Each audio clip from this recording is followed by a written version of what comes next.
Welcome to About the Winelands. In this show, we will be chatting to influencers and leaders in the wine industry, winemakers, restaurants, and other businesses. Tune in every Wednesday and Friday for our latest episodes. You will find us on YouTube, Spotify, Google Podcast, and Apple Podcast.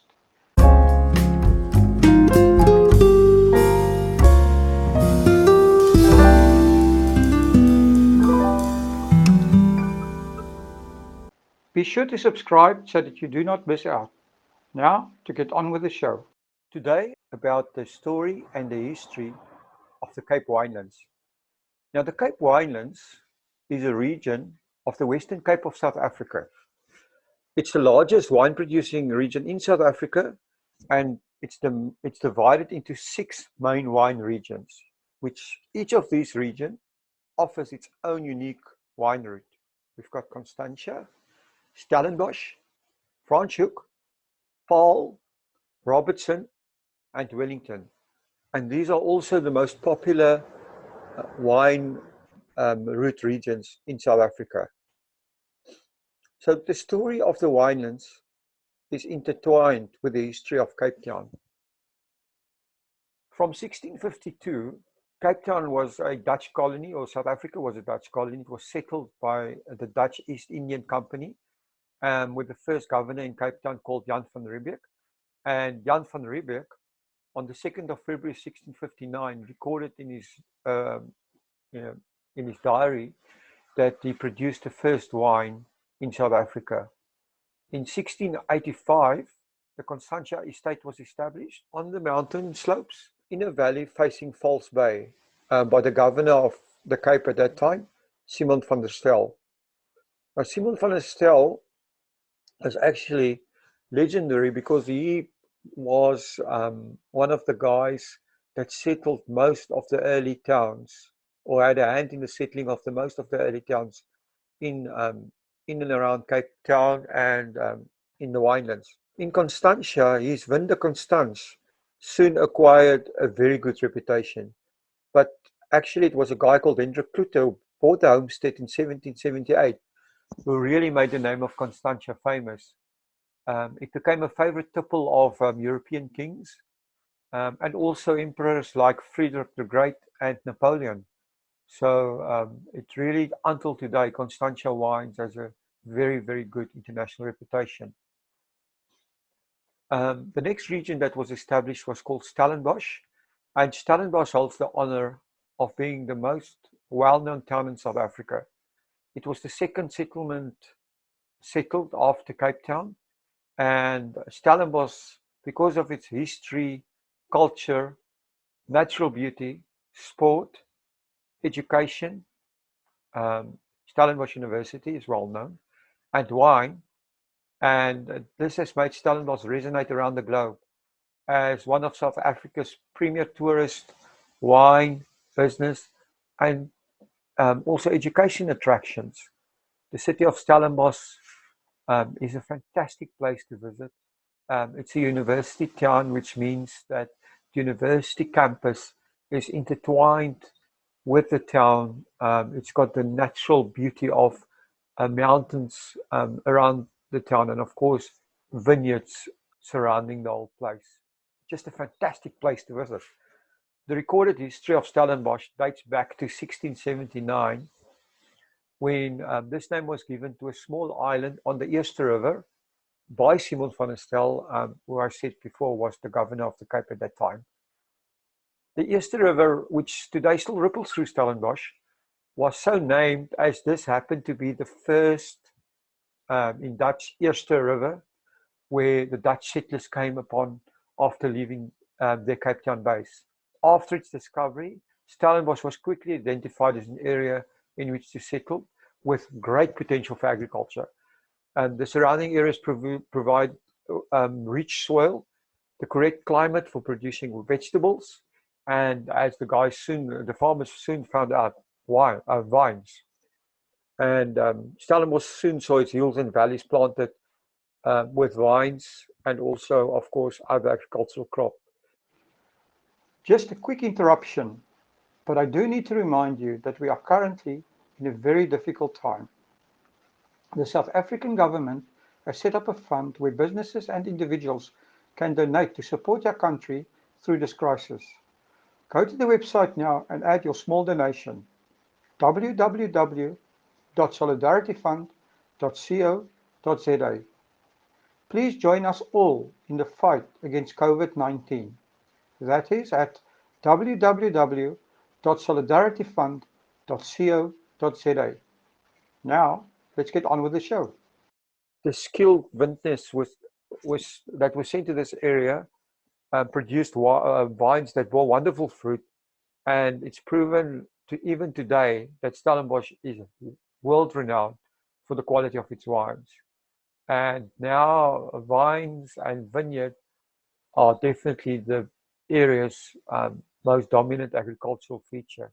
And like I said, Stellenbosch is a tourist attraction par excellence, one of the best in the world, and definitely on your bucket list should you ever visit South Africa if you're an international tourist, or Cape Town if you're, a tourist from inside South Africa. The next area is also a fantastic little town. It's called the Franschhoek Valley, and it was settled over 300 years ago by the French Huguenots. On the 3rd of October 1685, the Dutch East India Company in Amsterdam decided to send French Huguenot refugees to the Cape for settlement. The Huguenots were French Protestants who were members of the Calvinist Reformed Church, which was established in 1550. And from the mid-1500s until the mid-1600s, Huguenots were persecuted in France for their religious belief.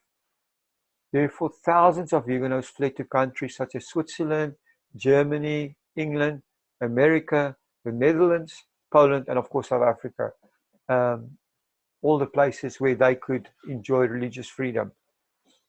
The Dutch East India Company encouraged the Huguenots to immigrate to the Cape because firstly they shared the same religious beliefs, they were Protestant, and also because most Huguenots were either highly trained craftsmen or experienced farmers, or both.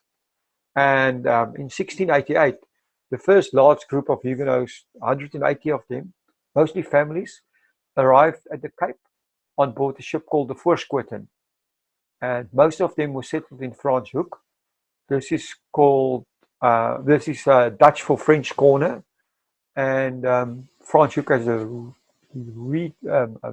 rich history of French, and of course they brought their vines with them and settled fantastic vineyards in that valley.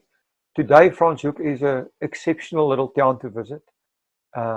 It's definitely on a day trip if you're visiting Cape Town, or even a place to stay over for a weekend.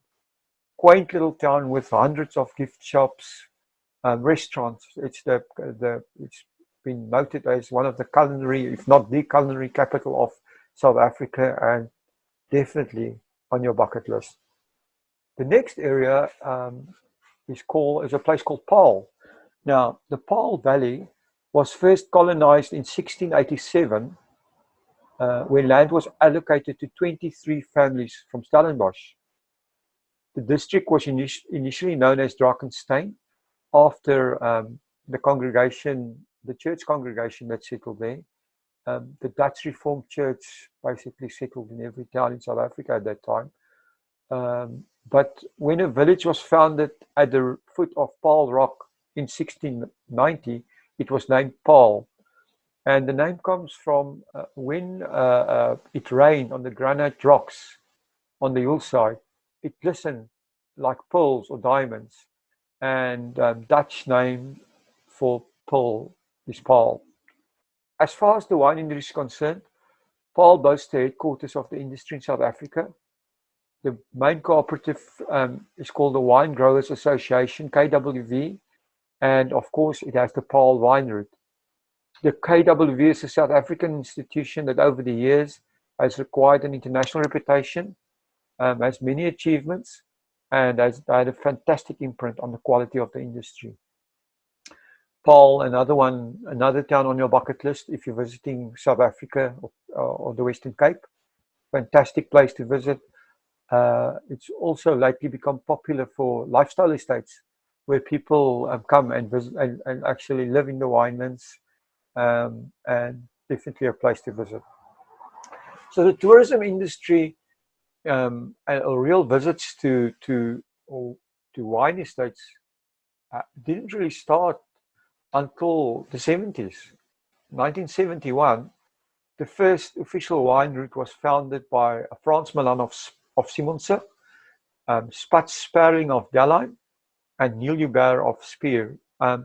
They started a trend where wine estates invited people to come and taste wine on the estates, enjoy it there. They built tasting rooms. This developed into world-class five-star restaurants and, of course, accommodation, spas, and today a wineland experience is fantastic. It's part of a new trend, started off as wine tourism, has now actually expanded into a new concept called lifestyle tourism, where it's really an experience to visit the winelands. The Cape Winelands and the cultural landscape thereof were also added to the UNESCO World Heritage Tentative List on June the 24th, 2004. With everything that happened, the wine routes being formed in 1971, and all the development taking place, and also after South Africa really became free in 1994 and were accepted into and embraced by the world, tourism in the Western Cape exploded.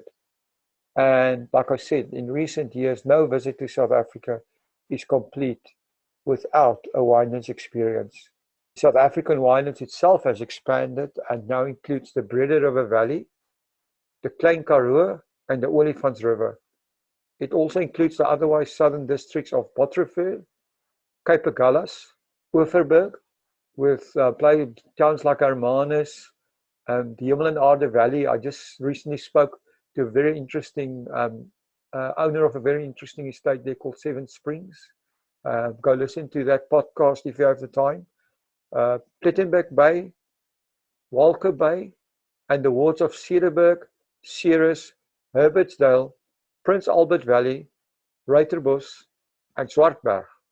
So as you can see, South African winelands are now, an expansive territory and definitely, like I said, should be on your bucket list. So all I can say after all of this short history, but one that can't really be told unless you experience the place, the people, and the wine. So please come visit us in the winelands. Thank you for supporting our show. If you would like to get more exposure for your business, please have a look at our sponsorship options. Thanks again for supporting About the Winelands. Please follow us on YouTube and on our social media channels. All details and links are in the description.